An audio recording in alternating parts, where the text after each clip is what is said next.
Welcome friends. और आज के हमारे इस वीडियो में हम आपको एनडीए की हिस्ट्री के टॉप 25 क्वेश्चंस का रिवीजन करवाएंगे, क्योंकि अब भाई जो एनडीए का अपकमिंग एग्जाम है उसमें बहुत ज्यादा दिन नहीं रह गए। तो भाई रिवीजन की बहुत ही ज्यादा जरूरत है, बहुत ज्यादा जरूरत है रिवीजन की। और यार अब आप लोग अब अपना टाइम वेस्ट तो नहीं करोगे ना क्वेश्चंस ढूंढने में, है ना। तो भाई हम आपके लिए लेकर के आए हैं बहुत ही ज्यादा रिपीट होने वाले ये क्वेश्चंस है पास्ट ईयर पेपर के, हम आपके लिए एनालाइज करके लेकर आए हैं। तो विदाउट एनी फर्दर डिले चलिए भाई स्टार्ट करते हैं। ठीक है, तो यहाँ पे जो हमारा फर्स्ट क्वेश्चन आता है वो है which famous monument in India was build by emperor Shah Jahan in memory of his wife Mumtaz Mahal. ठीक है भाई, बहुत इंपॉर्टेंट क्वेश्चन है। ठीक है, फटाफट से इसे मार्क कर लीजिए। ये क्वेश्चन सिंपल है बट ये बहुत बार पूछा गया है। ठीक है, और भाई ये सबको पता है कि जो फेमस मोन्यूमेंट है, ठीक है, जिसको किसकी मेमोरी में बनाया गया है, मुमताज महल की मेमोरी में शाहजहां ने बनवाया है, वो कौन सा है? Option C, yes, Taj Mahal. Okay, तो ताजमहल ऐसा मोन्यूमेंट है जो कि in the memory of what, his wife Mumtaz Mahal के लिए बनवाया गया है। ठीक है, चलिए भाई नेक्स्ट क्वेश्चन की तरफ चलते हैं। नेक्स्ट क्वेश्चन है हमारा who was the first ruler of Mauryan emperor. भाई इसको भी मार्क कर लो, फटाफट से मार्क कर लो, क्योंकि भाई इसमें पूछा गया है कि जो मौर्यन एम्परर था, ठीक है, जो मौर्यन एम्पायर रहा है उसका फर्स्ट रूलर कौन था। भाई फर्स्ट रूलर कौन था उसका? We know that Chandragupta Maurya. ठीक है, that is why option B is correct. चलिए भाई नेक्स्ट क्वेश्चन आता है हमारा who is known as the father of Indian constitution. ठीक है भाई, ऑप्शंस देख लेते हैं भाई। जवाहरलाल नेहरू, सरदार वल्लभ भाई पटेल, राजेंद्र प्रसाद और डॉक्टर भीमराव अंबेडकर। तो भाई फादर ऑफ कॉन्स्टिट्यूशन तो हमें पता है किसे बोलते हैं, doctor B R Ambedkar. That is why option D is correct. ठीक है, चलिए भाई नेक्स्ट क्वेश्चन आता है हमारा which event mark the beginning of the Indian independence movement against British rule. ठीक है भाई, अपने ऑप्शंस देख लेते हैं। Non cooperation movement, quit India movement, Dandi march और सिपोए म्यूटिनी। ठीक है भाई, तो इसमें पूछा गया है कि कौन सी इवेंट को हम मार्क करते हैं beginning of the Indian independence movement होता है। ठीक है, कौन सा होता है वो? सिपोए म्यूटिनी। ठीक है, ये जो आपका मूवमेंट है ये एकदम शुरू में हुआ था इंडियन इंडिपेंडेंस में। ठीक है, दैट इज वाई हमें याद रखना है ऑप्शन डी इज करेक्ट। ठीक है भाई, चलिए नेक्स्ट क्वेश्चन आता है हमारा।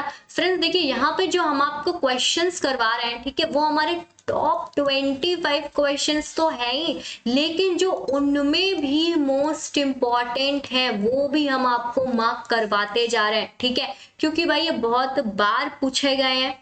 ओके, और अभी तक अगर आपने हमारे चैनल को सब्सक्राइब नहीं किया है तो प्लीज फ्रेंड्स वहां जाके सब्सक्राइब कर दीजिए। ओके, तो चलिए भाई ये क्वेश्चन है हमारा who was the first women to become the prime minister of India. भाई ये सबको पता है, Indira Gandhi. Okay, that is why option C is the correct answer. चलिए भाई नेक्स्ट क्वेश्चन पे चलते हैं, फटाफट से हमें क्वेश्चंस कंप्लीट करने हैं। Okay, who was the leader of the Indian national Congress during India's struggle for independence and later became the first prime minister of India. ठीक है भाई, ऑप्शंस भी देख लेते हैं। देखिए ये क्वेश्चन बहुत सिंपल है और बहुत इंपॉर्टेंट क्वेश्चन है, that is why mark it 2। ठीक है, अब भाई इसमें क्या पूछा गया है कि नॉर्मली पूछ रहा है भाई कि जो first prime minister of India कौन थे। ठीक है, तो भाई हमें पता है कौन थे, option B. Okay, Jawaharlal Nehru. ठीक है, that is why option B is correct. चलिए भाई नेक्स्ट क्वेश्चन आता है हमारा which Mughal emperor is known for his religious tolerance and scientific policies. ठीक है भाई, फटाफट से इसको मार्क कर लो, ये बहुत इंपॉर्टेंट है भाई, ये तो बिना ऑप्शन के आना चाहिए। ठीक है, इतना इंपॉर्टेंट और इतना सिंपल है। ठीक है, that is who, Akbar. Okay, option A is correct. ठीक है, अकबर अपने किसके लिए जाना जाता था? Religious tolerance and syncretic policy.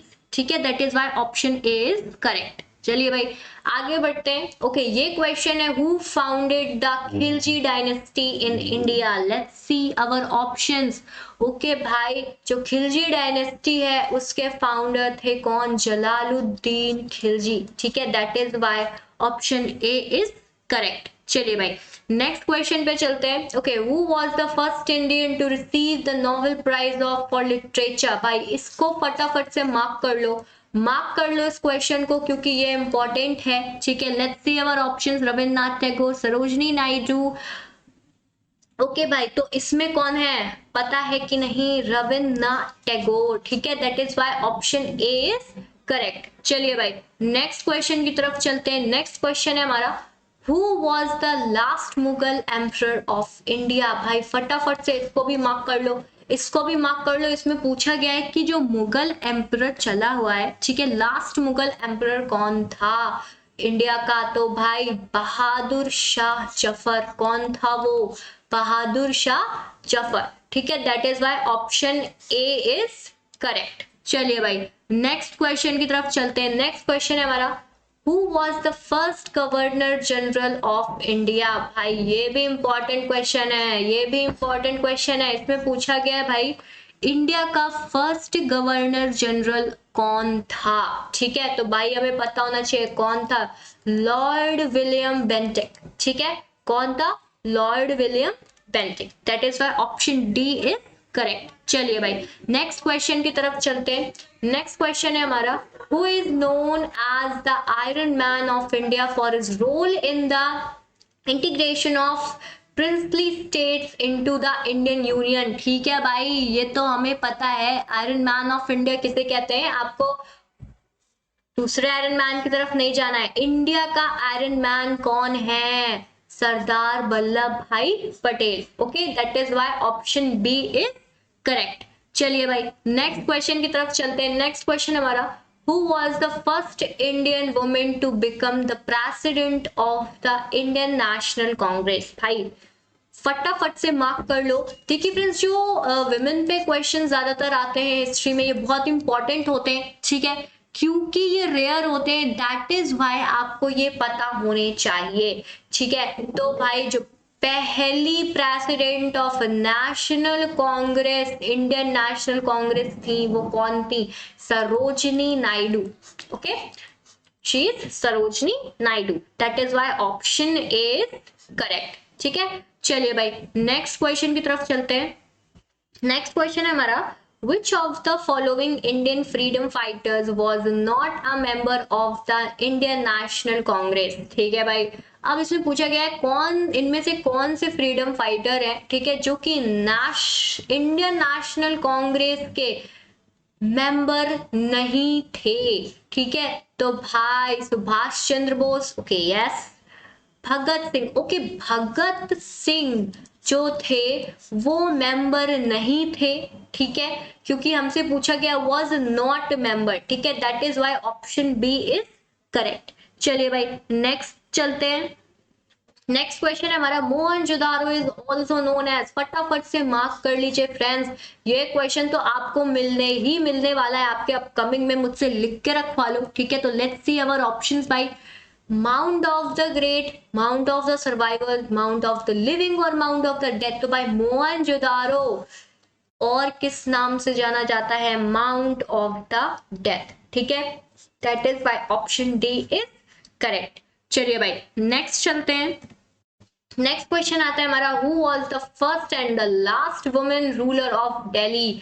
फटाफट से इसे आप मार्क कर लीजिए भाई। मैं फिर से बता रही हूँ आपको कि भाई विमेन पे ज्यादातर जो क्वेश्चंस आते हैं वो बहुत ही रेयर होते हैं बट मोस्ट इंपॉर्टेंट होते हैं। दैट इज वाई आपको पता होना चाहिए। And she was the only one, Razia Sultan. ठीक है, ऑप्शन सी इज करेक्ट। ठीक है, चलिए भाई नेक्स्ट क्वेश्चन पे चलते हैं। नेक्स्ट है हमारा, Mohammad of Ghazni attacked India mainly. भाई फटाफट से इसको भी मार्क कर लीजिए, ये भी इंपॉर्टेंट क्वेश्चन है, काफी बार पूछा गया है भाई। जो गजनी था, गजनी का जो मोहम्मद था, वो उसने किस लिए इंडिया पे अटैक किया था? उसका मेन रीजन क्या था? ठीक है, to plunder the wealth of India. Okay, that is why option A is correct. ठीक है, वो इंडिया की क्या लूटने आया था? वेल्थ। ठीक है, चलिए भाई नेक्स्ट क्वेश्चन की तरफ चलते हैं। नेक्स्ट क्वेश्चन है हमारा, okay, during the Mughal period which one of the following traders first came to India. देख लेते हैं भाई options, Portuguese, Dutch, Danish and English. ठीक है भाई, तो हमें पता है सबसे पहले कौन आए थे, option A is correct, Portuguese. ठीक है, सबसे पहले जो ट्रेडर्स आए थे कौन से पीरियड में, मुगल पीरियड में, वो कौन थे, पुर्तगीज थे। ठीक है, चलिए भाई नेक्स्ट क्वेश्चन पे चलते हैं। नेक्स्ट क्वेश्चन है हमारा, the supreme court in British India was established under. ठीक है भाई, इसको हमें पता होना चाहिए। ठीक है, ये बहुत ही इंपॉर्टेंट क्वेश्चन है, फटाफट से इसको मार्क कर लीजिए। जो ब्रिटिश इंडियन सुप्रीम कोर्ट है वो कब किसके अंडर पे स्टैब्लिश हुआ था, तो भाई ऑप्शन सी इज करेक्ट। ठीक है, जो रेगुलेटिंग एक्ट ऑफ 1773 है, इसके अंडर पे ये क्या हुआ था, स्टैब्लिश हुआ था। ठीक है, चलिए भाई नेक्स्ट क्वेश्चन पे चलते हैं। तो हमारा नेक्स्ट क्वेश्चन है, which of the following was the earliest public association to be formed in modern India? Let's see our options भाई, कौन से हैं वो। ओके तो हमारे पास हमारे ऑप्शंस आ गए एंड यस। ठीक है, जो लैंड होल्डर सोसाइटी है, ठीक है, ऑप्शन डी इज करेक्ट। क्यों, क्योंकि भाई जो अर्लिएस्ट पब्लिक एसोसिएशन है, ठीक है, जिसको मॉडर्न इंडिया ने बनाया था, वो कौन थी, द लैंड होल्डर्स सोसाइटी। ठीक है, that is why option D is correct. चलिए भाई नेक्स्ट क्वेश्चन की तरफ चलते हैं। नेक्स्ट क्वेश्चन है हमारा, the agenda for the round table conferences held in London was to. ठीक है भाई, लेट्स सी अवर ऑप्शंस। इसमें क्या पूछा गया है, इसमें पूछा गया है कि जो राउंड टेबल कॉन्फ्रेंसेस होती थी, ठीक है, लंदन में, उसका मेन एजेंडा क्या था। ठीक है, तो भाई क्या था, discuss the report of the Simon commission. ठीक है, ऑप्शन ए इज करेक्ट। ठीक है, इसका एजेंडा क्या था, किसकी रिपोर्ट डिस्कस होनी थी, साइमन कमीशन की होती थी। ठीक है, चलिए भाई let's go to our next question and that is when revolution started in France and Germany। भाई मोस्ट इंपॉर्टेंट क्वेश्चन है, फटाफट से इसको मार्क कर लेना है। ठीक है, let's see our options. Okay, during 14th century, 16th century, 18th और 9th। तो भाई कब स्टार्ट हुआ था, है ये तो हमें पता चाहिए। ड्यूरिंग 18th सेंचुरी, कब हुआ था, ड्यूरिंग 18th सेंचुरी। कहां पर, फ्रांस और जर्मनी में। ठीक है, जो रेवोल्यूशन स्टार्ट हुआ था वो कब हुआ था, ड्यूरिंग 18th सेंचुरी। ठीक है, चलिए भाई let's move to our next question. Next है हमारा, इन 1792 in France which of the following assemblies was elected? तो let's see our options by convention, general assembly, directory और national assembly। तो भाई 1792 में फ्रांस में कन्वेक्शन असेंबली इलेक्टेड हुई थी। ठीक है, that is why option A is correct. चलिए भाई let's move to our next question, और ये हमारा लास्ट क्वेश्चन आता है भाई, which of the following languages is not an official language of UNO। ठीक है भाई, ये मोस्ट इंपॉर्टेंट क्वेश्चन है, फटाफट से इसको मार्क कर लो, फटाफट से मार्क कर लो अगर अभी तक आपने नहीं किया है। ठीक है, तो let's see our options. Okay, हमारे ऑप्शंस हैं अरेबियन, रशियन, चाइनीज और जर्मन। ठीक है भाई, तो इसमें पूछा गया कि कौन सी ऑफिशियल लैंग्वेज अभी तक नहीं है, किसकी, यूएनओ की। ठीक है, तो भाई वो कौन सी है, जर्मन। ठीक है, जर्मन ऐसी लैंग्वेज है जो अभी तक उसको ऑफिशियल नहीं माना गया है। ठीक है, इसको क्या नहीं माना गया, ऑफिशियल नहीं माना गया है, बिकॉज ये कोई कम्युनिटी को रिप्रेजेंट नहीं करती है। ठीक है, that is why option D is correct. तो फ्रेंड्स यहाँ से जो हमारे टॉप 25 की जो क्वेश्चन की सीरीज है, ये यहाँ से इसका आ जाता है दी एंड। एंड आई होप आपको ये बहुत ही ज्यादा हेल्पफुल लगी होगी, बहुत ही ज्यादा इंपॉर्टेंट लगी होगी, क्योंकि फ्रेंड्स ये वो क्वेश्चंस हैं जो कि बहुत बार रिपीट हुए हैं और बहुत ही इंपॉर्टेंट है, क्योंकि अब आपसे बहुत ही ज्यादा डीप पे नहीं पूछा जाता है। क्यों, कॉम्पिटेटिव लेवल एग्जाम्स में ज्यादातर बेसिक क्वेश्चंस ही पूछे जाते हैं। ठीक है, और हमने आपको जस्ट हम वही मटेरियल आपको दे रहे हैं यहाँ पर। और फ्रेंड्स अगर अभी तक आपने इस वीडियो का लाइक बटन नहीं दबाया है तो प्लीज इस वीडियो को लाइक करिए और अपने फ्रेंड्स के साथ शेयर करना बिल्कुल भी मत भूलिएगा। Please subscribe the channel. Thank you.